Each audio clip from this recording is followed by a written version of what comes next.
Silas Ward looked like a spectre carved from the mountains themselves, wild hair cascading past his shoulders, clothes stitched together from scraps of leather and faded cloth.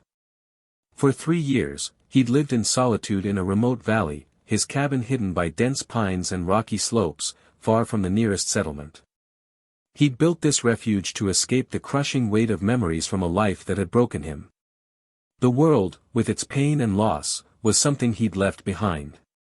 But on a stormy night, as wind howled through the trees and rattled the shutters he'd crafted with his own hands, 6 desperate strangers would shatter his carefully constructed isolation. Silas sat by the stone fireplace, mending a torn boot with precise stitches, the only sound the crackle of the fire and the storm's relentless roar. 3 years had passed since he'd spoken to another soul, since he'd fled the town of Millfield to escape the guilt that gnawed at him. The knock at his door came like a thunderclap, sharp and impossible. He froze, needle halfway through the leather. Nobody came here. The trail to his cabin was a faint, treacherous path, navigable only by those who knew the mountains intimately. He'd chosen this place to be invisible, forgotten.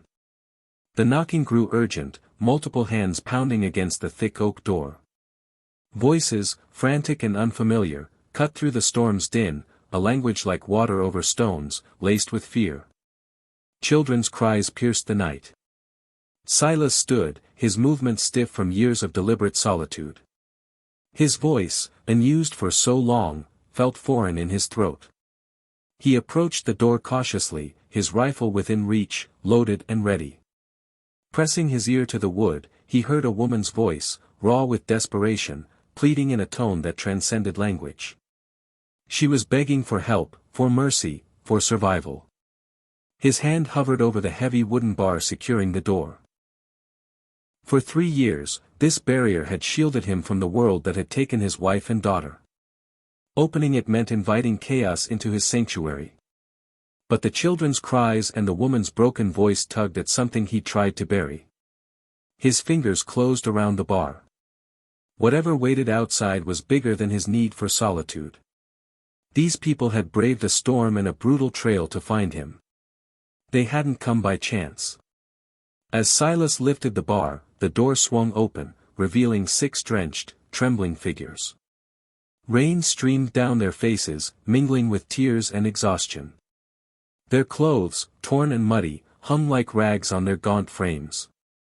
A woman clutched a small child to her chest, both shivering in the biting mountain cold. Behind her stood 3 men and 2 women, their eyes darting between the warm glow of Silas's cabin and his weathered face, a mix of hope and terror in their gazes. The woman with the child stepped forward, speaking rapidly in Chinese, her voice cracking with emotion. She gestured to the child, then to the others, her hands pressed together in a universal plea. Silas didn't understand her words, but her desperation was clear. Please help us. We're dying. He scanned the darkness beyond them, searching for signs of pursuit. These people were running from something, and it had driven them into these unforgiving mountains. His instincts, honed by years of survival, warned that helping them could bring danger to his door. But the child, no older than 3, had blue lips and closed eyes, barely clinging to life. In this storm, they'd all be dead within hours. Come in, Silas said, his voice rough from disuse. He stepped aside, and they flooded into the cabin like water through a broken dam, bringing the scent of rain and fear. The woman with the child collapsed by the fireplace, unwrapping the soaked bundle to reveal a little girl, barely breathing.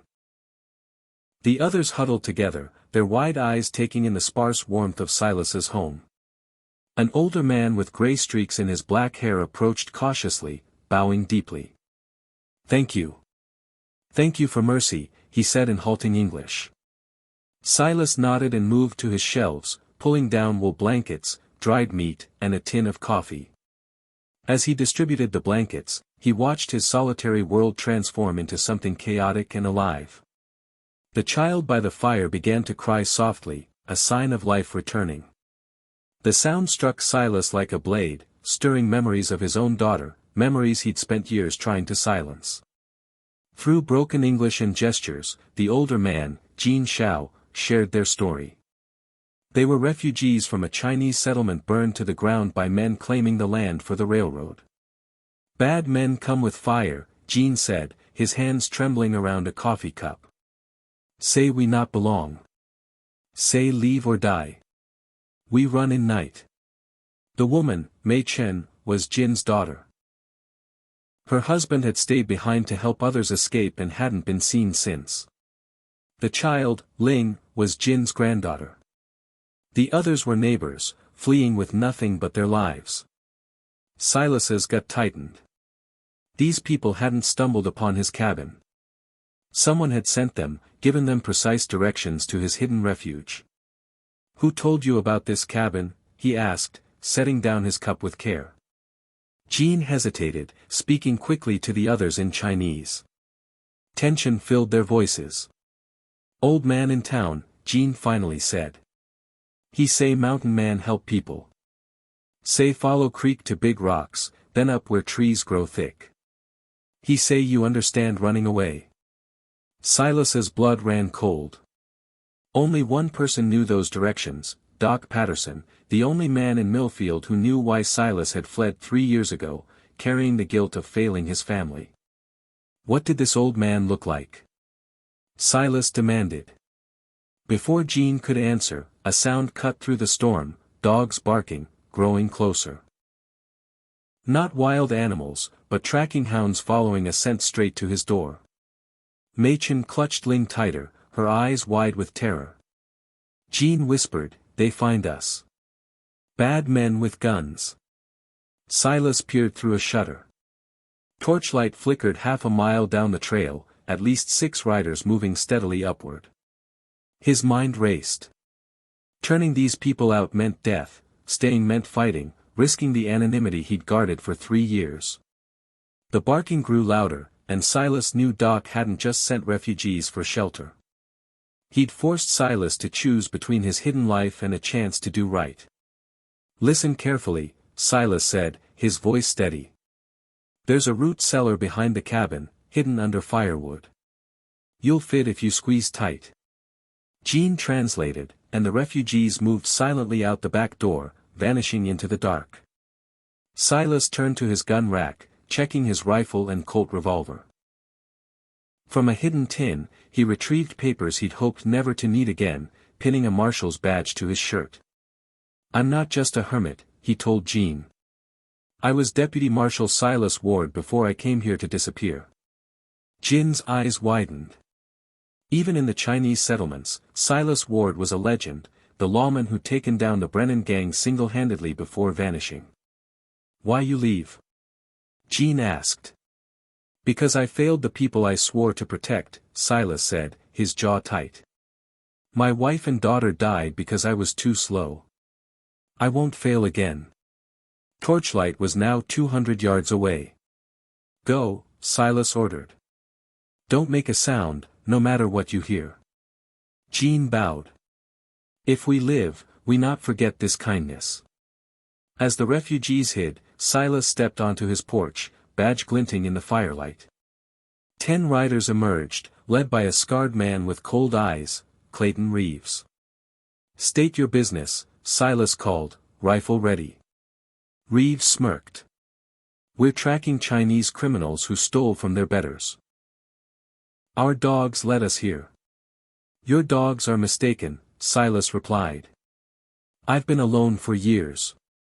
Reeves's smile turned ugly. We'll look around, just to be sure. I'd mind that, Silas said. This is private property, and I'm a federal marshal. Got the badge to prove it. The riders hesitated, but Reeves pressed. You're harboring criminals, Ward. That makes you an accessory. Silas's voice was calm.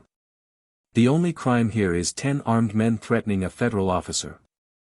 Turn around, or I'll arrest you all. Reeves's hand moved for his gun.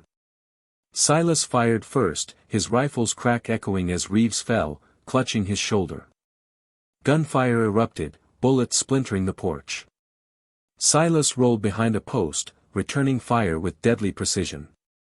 2 riders fell, wounded but alive.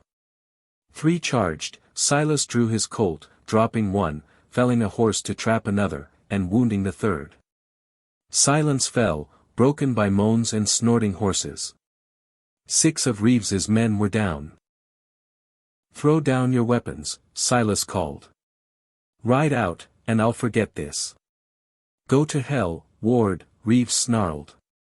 "Those Chinese will never be safe." Silas moved through the dark, capturing a flanker and forcing a standoff.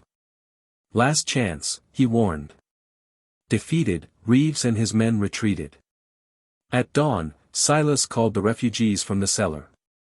They emerged, awed and grateful.